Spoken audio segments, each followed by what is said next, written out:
I once had the sweetest 95-year-old grandma patient with colon cancer. Her family decided surgery was the best option. And honestly, I can't even blame them. The day before, she was shockingly healthy for her age.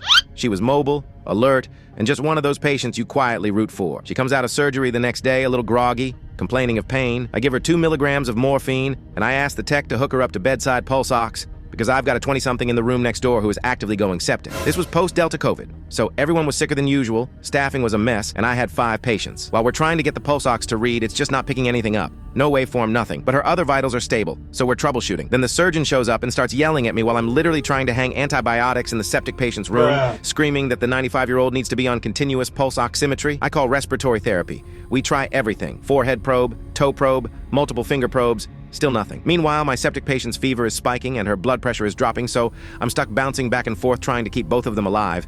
Then the daughter stops me in the hallway and says, "My mom just sat up and said, 'Oh, the pain,' and then fell back onto the bed." I sprint back into the 95-year-old's room, and I hear Cusmo breathing. It was the first time I'd ever heard it in real life. She's turning yellow. She still has a blood pressure, but she looks wrong in a way you can feel in your bones. I call my supervisor, and the second she comes in, she starts chest compressions. It was horrific. During the code, the patient's abdominal stitches popped and her belly started swelling. And the oldest daughter stayed in the room the entire time, watching, until she finally called it off. Meanwhile, my septic patient next door ended up having a dead organ inside her. And my other 3 patients, I honestly can't even remember them. That's part of the problem. The way your brain just blanks everything out except the trauma. After COVID, stuff like this became way too common. I couldn't do it anymore.